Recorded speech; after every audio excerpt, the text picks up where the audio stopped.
Quel dommage, une nouvelle de Isaac Asimov.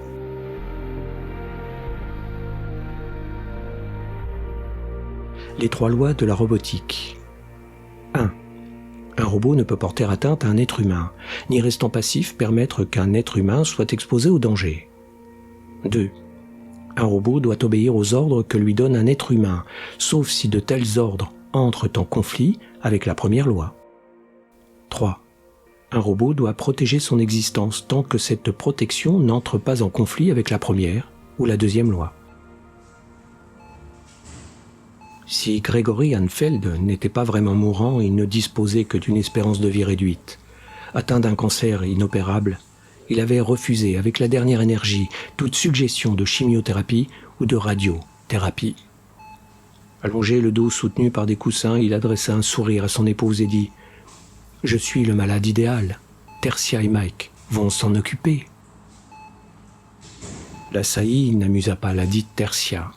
Elle paraissait terriblement inquiète. « Il y a tant de choses qu'on pourra faire, Gregory. Vraiment, Mike est un dernier recours. Tu n'auras peut-être pas besoin de ça. » « Non, d'ici qu'ils aient fini de m'asperger avec leurs produits chimiques ou de me baigner de leurs rayons, je serais si malade qu'il adviendrait déraisonnable de tenter l'expérience. Et s'il te plaît, n'appelle pas Mike que ça. On est au 22e siècle, Greg. Il y a bien des façons de traiter le cancer. Certes, et Mike est l'une d'elles, et la meilleure, je pense. On connaît les capacités des robots, en tout cas moi je les connais. J'ai été plus impliqué que quiconque avec Mike, tu le sais. Tu ne peux pas vouloir l'utiliser seulement par fierté de l'avoir conçu. D'ailleurs, dans quelle mesure te fies-tu à la miniaturisation ? Il s'agit d'une technologie encore plus récente que la robotique. Hanfeld hocha la tête. C'est vrai, mais les gars de la miniaturisation semblent sur 2. Ils peuvent réduire ou rétablir la constante de Planck d'une façon qu'ils décrivent comme presque infaillible. Et les commandes le permettant ont été intégrées à Mike. Il peut grandir ou rapetisser à volonté sans affecter son entourage. Presque infaillible, répéta Tertia d'un ton doux amer. Franchement, c'est le maximum que m'importe qu'il puisse espérer. Réfléchis-y, j'ai le privilège de participer à une expérience. J'entrerai dans l'histoire comme concepteur principal de Mike. Mais il s'agira d'un détail. Mon plus grand exploit sera d'avoir été soigné avec succès par un mini-robot, suite à mon choix personnel, de ma propre initiative. Mais tu sais que c'est dangereux. Tout comporte un risque. Les produits chimiques et les radiations entraînent des effets secondaires. Ils peuvent ralentir la progression de la maladie, mais sans la stopper. Ils me procureraient une espèce de demi-vie épuisante. Et si on ne fait rien, je suis sûr de mourir. Si Mike accomplit sa tâche de façon correcte, je guérirai pleinement. Mais si le cancer réapparaît... Hanfeld eut un sourire joyeux. Mike pourra réapparaître aussi. Il tendit la main afin d'empoigner celle de sa femme. Tertia, toi et moi savions que ce moment viendrait. Essayons d'en faire quelque chose de plus, une expérience illustre. Même si elle rate, ce qui n'arrivera pas, ce sera une expérience illustre. Le docteur Asimov est demandé au service IRM. Le docteur Asimov est demandé au service IRM. Luis Segundo de l'équipe de miniaturisation lui expliqua. Non, Madame Hanfeld, on ne peut pas vous garantir la réussite du processus. La miniaturisation étant intimement liée à la mécanique quantique, elle comporte une part importante d'imprévisibilité. Quand Mike 27 rapetissera, il sera toujours possible qu'une redilatation subite et imprévue se déclenche, tuant bien entendu le patient. Plus la réduction de taille est importante, plus le robot devient minuscule et plus il y a de chances que le phénomène se produise. Et une fois qu'il aura recommencé à se dilater, la probabilité d'une soudaine croissance accélérée deviendra encore plus forte. La redilatation constitue la partie vraiment dangereuse de l'expérience. Tertia secoua la tête. « Vous croyez que ça arrivera ? » « Il y a de bonnes chances que non, Madame Hanfeld. Mais le risque zéro n'existe pas, vous devez le comprendre. » Le docteur Hanfeld, le comprend-il ? Tout à fait. On en a discuté dans le détail. Il estime que les circonstances justifient les dangers encourus. Il hésita. Et nous aussi. Vous verrez bien sûr qu'on ne risque pas tous notre vie, mais quelques-uns le feront, et on estime malgré tout que le jeu en vaut la chandelle. Plus important, le docteur Hanfeld est du même avis. Mais que se passera-t-il si Mike commet une erreur, ou s'il réduit trop sa taille à cause d'une panne mécanique? La redilatation serait alors inéluctable, n'est-ce pas? Elle ne devient jamais inéluctable. Elle reste une probabilité. Les chances augmentent qu'il rapetisse trop. Mais alors, plus il diminue de volume, moins il a de masse. Et à un seuil critique donné, celle-ci deviendra si négligeable que le moindre effort de Mike le propulsera au loin à une vitesse proche de celle de la lumière. Et ça ne tuera pas le docteur? Non. À ce moment-là, Mike sera si minuscule qu'il glissera entre les atomes corporels sans les perturber. Mais quelle est la probabilité qu'il se redilate quand il se retrouve aussi petit? Si Mike 27 atteignait la taille d'un neutrino, disons, sa demi-vie se compterait en secondes. Cela étant, il aurait une chance sur 2 de se redilater en quelques secondes, mais au moment où il entamerait ce processus, il se trouverait à des centaines de milliers de kilomètres d'ici, dans l'espace, et l'explosion générerait à peine un sursaut gamma qui laisserait les astronomes perplexes. Pourtant, rien de tout ça ne se produira. Mike suivra les ordres. Il ne se diminuera que le strict nécessaire pour mener à bien sa mission. Madame Hartfeld savait qu'elle aurait à affronter la presse d'une manière ou d'une autre. Elle avait catégoriquement refusé d'apparaître à l'Holovision et la disposition sur le droit à la vie privée de la Charte mondiale la protégeait. D'un autre côté, elle ne pouvait pas refuser de répondre à des questions dans le cadre des commentaires. La disposition sur le droit de savoir n'autorisait pas un silence intégral. Elle se tenait assise, le dos raide, tandis qu'une jeune femme en face d'elle disait « À part ça, Madame Hanfeld, ne voyez-vous pas une coïncidence plutôt bizarre dans le fait que votre époux, le concepteur principal de Mike, le microbot, soit aussi son premier patient ?» « Pas du tout, Mademoiselle Ross, » répliqua Tertia d'un ton las. « La maladie du docteur résulte d'une prédisposition. D'autres membres de sa famille en ont souffert. Il l'avait évoqué bien avant notre mariage. J'étais au courant du problème. C'est pour cette raison que nous n'avons pas eu d'enfant. C'est aussi l'origine de sa vocation, la raison pour laquelle il a travaillé si assidûment à la réalisation d'un robot capable de se miniaturiser. Vous voyez, il a toujours senti qu'il en deviendrait le patient. » Le docteur Hansen est prié de se rendre au service psychiatrique. Le docteur Hansen est prié de se rendre au service psychiatrique. Madame Hanfeld insista pour s'entretenir avec Mike. Vu les circonstances, on ne pouvait le lui refuser. Ben Johannes, qui avait travaillé avec son époux durant 5 ans et qu'elle connaissait assez bien pour l'appeler par son prénom, la conduisit dans le quartier du robot. Elle avait vu Mike juste avant son emballage, lorsqu'on lui faisait passer ses tests de base. Il se souvenait d'elle. D'une voix trop étrange, dans sa neutralité et trop douce, dans sa normalité pour paraître tout à fait humaine, il lui dit « Enchanté, Madame Hanfeld. » Ce n'était pas un robot à la silhouette bien proportionnée. Il avait l'air stupide et trop volumineux du derrière. Il ressemblait plus ou moins à un cône, la pointe tournée vers le haut. Tertia savait que c'était dû au mécanisme de miniaturisation encombrant son abdomen, mais aussi à son cerveau qui, de même, siégeait dans son ventre afin d'en augmenter la réactivité. Son mari lui avait expliqué que persister à vouloir inclure un cerveau sous un crâne à front haut relevait de l'anthropomorphisme inutile. Pourtant, ce choix conceptuel rendait Mike ridicule et lui donnait presque l'air d'un abruti. L'anthropomorphisme avait des avantages psychologiques, songea-t-elle, mal à l'aise. « Tu es sûr de comprendre ta tâche, Mike ?»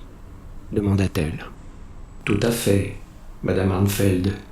Je m'assurais d'éliminer toute trace de cancer. » Je ne sais pas si Grégory vous l'a expliqué, intervint Ben Johannes, mais Mike identifiera aisément une cellule cancéreuse quand il aura atteint la taille convenable. Les différences n'offrent aucune ambiguïté. Il a la capacité de détruire le noyau de toute cellule anormale. « Je suis équipé d'un laser, Madame Arnfeld », fit Mike avec une curieuse expression de fierté inexprimée. « Oui, mais il y a des millions de cellules cancéreuses partout dans le corps. Combien de temps cela prendrait-il de les éradiquer une par une ? Ça ne se passera pas forcément ainsi, Tertia. Même si le cancer est généralisé, il se compose d'amas cellulaires. Mike possède tout l'outillage nécessaire pour brûler puis cautériser les capillaires qui irriguent un amas. De cette manière, des millions de cellules mourront d'un seul coup. Il n'aura que rarement à agir au cas par cas. Mais quand même, combien de temps cela risque-t-il de prendre ? Une grimace déforma le visage juvénile de Johannes, comme s'il avait du mal à décider de ce qu'il devait répondre. Si on doit effectuer un travail en profondeur, ça pourrait durer des heures, Tertia, je l'admets. Et chaque instant augmentera la probabilité de redilatation. « Madame Arnfeld, dit le robot, je m'évertuerai à empêcher que cela se produise. » Elle se tourna vers lui et demanda avec gravité, « En es-tu capable, Mike ?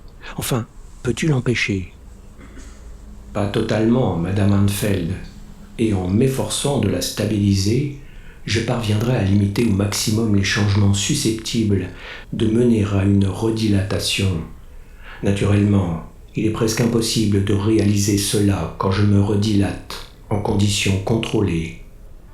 Oui, je sais, mon mari m'a dit qu'il s'agit de la phase la plus critique, mais tu essaieras, Mike, s'il te plaît. Les lois de la robotique le garantissent, Madame Arnfeld, déclara le robot d'un ton solennel. Alors qu'il partait, Johannes lui lança dans ce qu'elle perçut comme une tentative pour la rassurer. Vraiment, Tertia, on possède des relevés par holo-échographie et scanner des zones malades. Mike connaît les coordonnées précises de chaque lésion cancéreuse importante. Il passera la plupart de son temps à rechercher les petites tumeurs indétectables. Mais on n'y peut rien. Il faut toutes les éliminer si possible. Vous le comprenez, ça prend du temps. Néanmoins, Mike a reçu des instructions strictes sur les limites de la miniaturisation. Il ne rétrécira pas davantage, soyez-en certaine. Un robot doit obéir aux ordres qui lui sont donnés. Et la redilatation, Ben ? Là, Tertia, on aborde le terrain de jeu des quantas. Impossible de prédire quoi que ce soit, mais on a toutes les raisons de croire qu'il s'en sortira sans problème. Bien sûr, il faudra le redilater un minimum à l'intérieur du corps de Grégory, juste assez pour nous convaincre qu'on peut le repérer et l'extraire. On l'expédiera alors à toute allure dans la pièce de sûreté, où la fin du processus de redilatation s'effectuera. Rappelez-vous que même les interventions médicales de routine comportent des risques.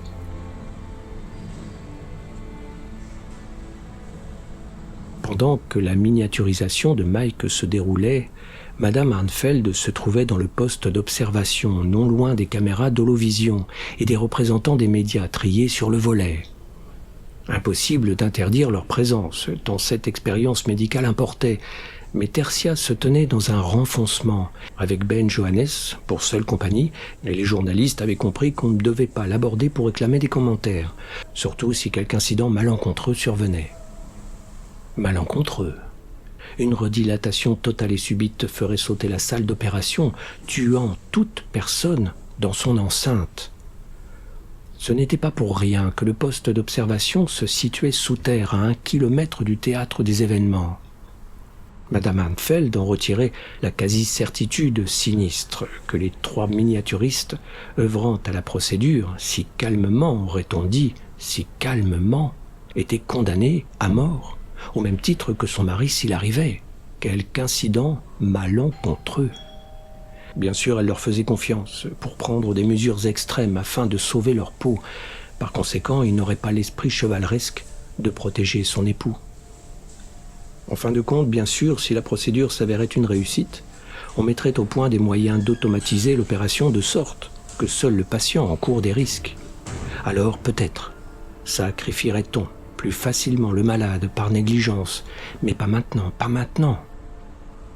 Tertia examinait avec attention les 3 individus qui travaillaient sous la menace d'une peine de mort imminente afin de déceler chez eux le moindre signe de nervosité. Injection dans le 9, 8, 7, 6, 5, 4, 3, 2, 1, microbot inséré. Elle observa le processus de miniaturisation auquel elle avait déjà assisté auparavant et vit Mike rapetisser puis disparaître. Elle vit ensuite la procédure élaborée par laquelle on inoculait le robot à l'endroit approprié du corps de son époux. On lui avait expliqué qu'injecter un sous-marin contenant des êtres humains aurait été hors de prix. Mike, au moins, n'avait besoin d'aucun système de survie. Puis l'action se déplaça sur l'écran où la section concernée du corps apparaissait en analyse par holo-échographie.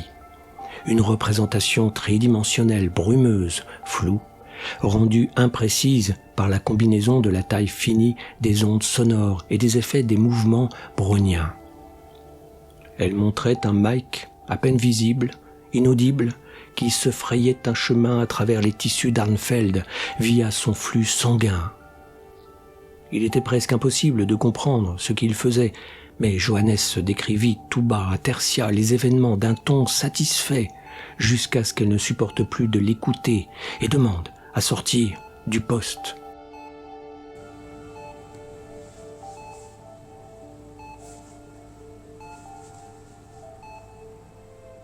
On lui avait donné un somnifère léger. Elle avait dormi jusqu'au soir quand Johannes vint la retrouver. Réveillée depuis peu, elle mit quelques instants à recouvrer ses facultés, alors prise d'une peur soudaine, irrépressible, elle demanda « Que s'est-il passé ?» « Réussite complète, Tertia !» s'empressa-t-il de répondre. « Votre mari est rétabli, on ne peut pas empêcher le cancer de revenir. Mais pour l'instant, il est guéri !» Elle se cala contre le dossier soulagée. « Ah, c'est merveilleux !» Néanmoins, il s'est produit un événement inattendu. Il va falloir l'expliquer à Grégory. Nous estimons que le mieux serait que vous le fassiez. Moi ? Un nouvel accès d'inquiétude la saisit. Mais qu'est-il arrivé ?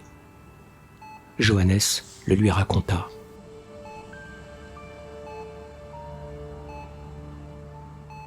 Elle dut patienter 2 jours avant de pouvoir rendre visite à son mari pendant quelques minutes. Assis dans son lit, il était assez pâle, mais il souriait. « Un nouveau départ, Tertia », dit-il d'un air enjoué. « En effet, Greg, j'avais complètement tort, l'expérience a réussi et ils m'ont dit qu'ils ne parvenaient plus à trouver la moindre trace de cancer dans ton organisme. » Ma foi, on ne peut pas être sûr de ça. Il pourrait subsister une cellule malade ici ou là, mais mon système immunitaire s'en occupera peut-être, surtout avec les médicaments adéquats. Et si le cancer ressurgissait, ce qui prendrait sans doute des années, on appellerait de nouveau Mike à la rescousse. À cet instant, il fronça les sourcils avant de remarquer « Tu sais, je ne l'ai pas vu. » Madame Arnfeld garda un silence circonspect. « Ils n'ont cessé d'aternoyer à ce sujet. »« Tu étais faible, mon chéri. On t'avait mis sous sédatif. » Mike a traversé tes tissus en effectuant quelques tâches destructrices, mais nécessaires, ici et là. Même après une opération réussie, la récupération demande du temps. Si je suis assez rétabli pour te voir, je le suis aussi pour Mike. Au moins le temps de le remercier. Un robot n'a besoin d'aucune reconnaissance. Bien sûr que non, mais moi j'ai besoin de la lui exprimer. Rends-moi service, Tertia. Sors de la chambre et dis-leur que je réclame Mike sur le champ. Madame Arnfeld hésita, puis prit sa décision. L'attente aurait rendu la tâche plus dure pour tout le monde. Avec prudence, elle déclara « En fait, mon chéri, Mike n'est pas disponible. »« Pas disponible ? Mais pourquoi ? » Il a été forcé de faire un choix, tu sais. Il a nettoyé tes tissus à la perfection, effectué un travail magnifique. Tout le monde s'accorde là-dessus. Puis il a dû entamer le processus de redilatation. C'était la phase dangereuse. Certes, mais je suis vivant, pourquoi tergiverses-tu ? Mike a décidé de réduire les risques. Naturellement, et qu'a-t-il fait ? Eh bien, mon chéri, il a choisi de se rapetisser. En quoi ? C'est impossible. Ses instructions le lui interdisaient. C'était la deuxième loi, Greg. La première a prévalu. Il voulait être sûr de te sauver la vie.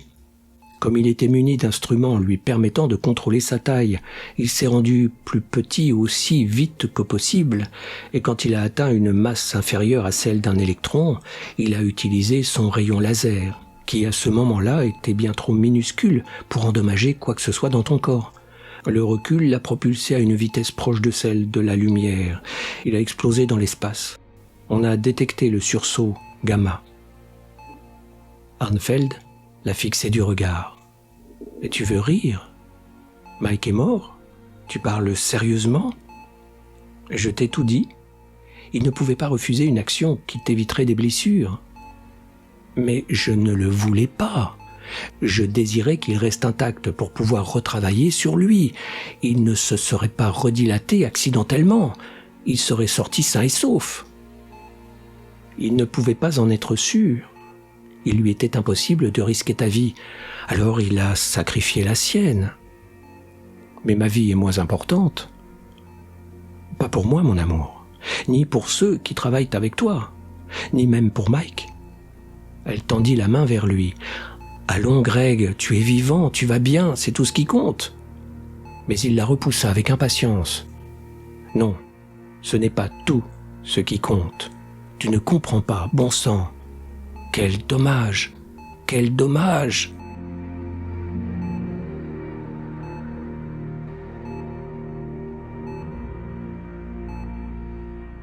Quel dommage est une nouvelle d'Isaac Asimov publiée dans la revue Bifrost 066, dossier Isaac Asimov, publié aux éditions Le Bélial. Narration, réalisation sonore et musique, Eric Hansen.